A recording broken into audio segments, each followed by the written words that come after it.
First of all, hi, how are you? I'm all right, thanks you. No sleep. No sleep. I'm okay.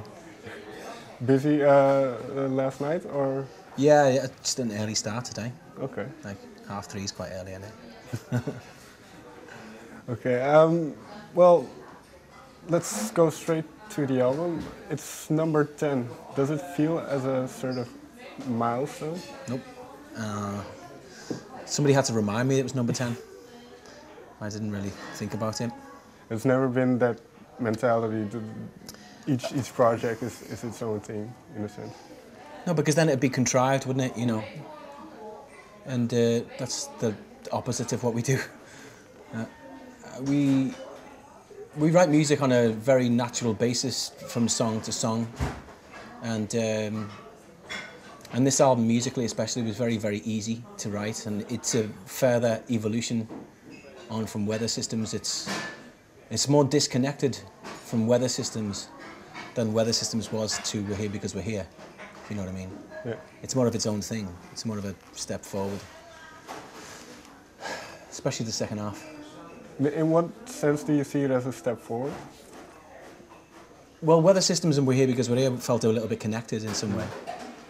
And this one feels removed from those two, you know. You know what I mean? So it stands on itself. Yeah. And also there's more experimentation in certain quarters with this one.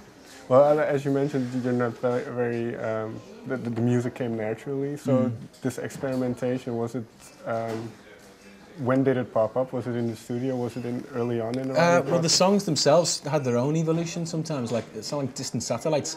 That's been going around, the initial chord of that idea, it's been going around since before Judgment, you know, to believe it or not, like, even though it's one of the newest sounding things that we've done, ironically.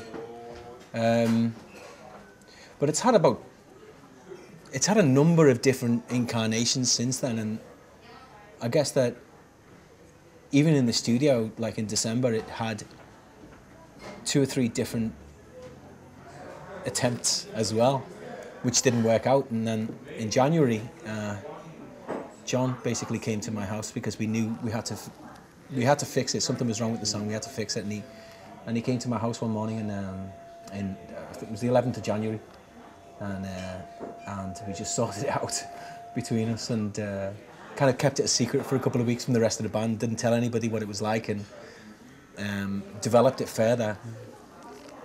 Got it to a stage where we were happy with it, and then played it to the rest of the band. And then it had changed dramatically in the space of 3 weeks. Nobody could recognise the song anymore, but it was in its current form, and it was finally finished. What was their reaction? Well, they thought, that's catchy. I think the vocal as well especially makes it, because even though it's, I don't know, experimentation is the right word. It's just, you know, it's a bit electronic. It's got something different to us, to our usual stuff. But it's all hooked around the vocals, you see. The vocals are the most important thing about that song, and about our music in general, you know. It's all very well being experimental, but it's all hooked around the songwriting. The songwriting's the core of everything that we do, so big hooks, big melodies, big choruses, all that kind of thing, big tunes, you know what I mean? Well, you talked about these incarnations and the ones that didn't work out. When? Well, none of those had vocals for a start, Okay. so it was all working through the instrumentation, just loads of different ways of trying to do the song, and none of them, they were all okay, but they all didn't work. And then finally what we did is we started again from scratch, scrapping the original way that the riff was played, just start the riff with a fresh approach, and that saved the song. That completely sorted out the song, which is what you hear on the record. Okay. Yeah. And then this is the title track. Yeah. In that sense, does it have a certain significance on the album? Well, it was always going to be second to last on the record. If you'll notice, there's a bit of a pattern. We always reserve the second to last spot of the album for the crescendo, you know. That's your most epic moment of the album. I hate that word, by the way, but like, what are you going to do? But Distant Satellites was always going to be that second to last, and Take Shelter was always going to be the final track following it as well. So it was a natural flow to go into the electronic stuff. It wasn't so much a contrived or conscious decision to change the album halfway through. It just, that's the way it flowed, better, you know, the most naturally. And in that sense, did the song function as a cornerstone on the album, in something that maybe it was written very early on, and then the other songs kind of gravitated? Yeah, well, it's one of the oldest ideas, but it was one of the last to come together. I'd say, yeah, it is a cornerstone, but then again, so's Anathema, the song, and so's Ariel, and arguably so's the first one. So, I don't know, there's a few, really. Do you remember which was the first, very first that you wrote? For this record? Finished. Well, either or the first idea, even. Well, they all happened at different times, and musically, that was easy. The lyrics were done in the studio. Danny wrote a lot of the lyrics on this record, and he just preferred for this record to do it in the studio. And sometimes it was really, really easy, like with Ariel, for example, or with Anathema, the song. Those were just done immediately, and there was nothing I had to say about it. It was just, okay, that's done, that's right. And then a couple of the others needed more work. But I'd say those two were the easiest to go down, Ariel and Anathema. And do you know why, or is it just... It's just, I don't know, there was a purity in the lyric that was...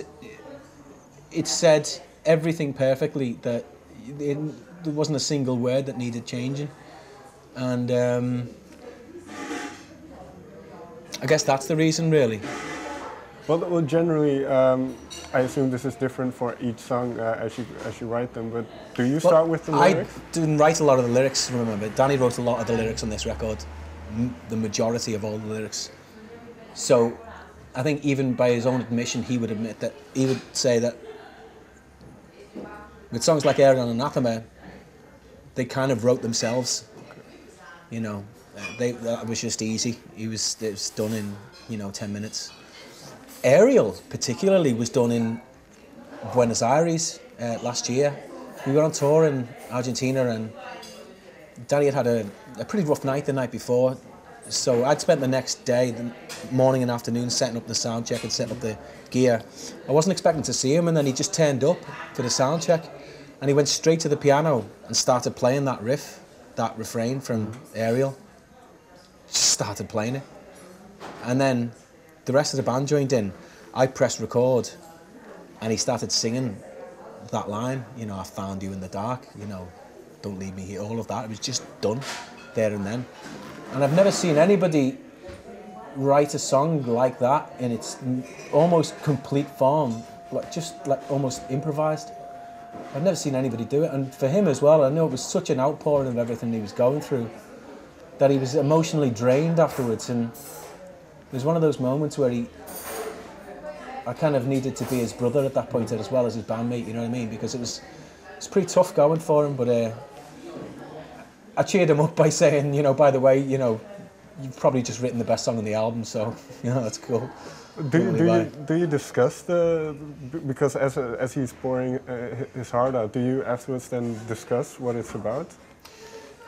Or where it came from? Yeah, but sometimes we don't even need to, obviously we're that close, you know what I mean? So, I know exactly what he was going through at that time, because I know what he was going through, so I know what he meant by the lyric in that song, and it's the first one that I sang, so it was the easiest for me to express, I know exactly what he was talking about, everything,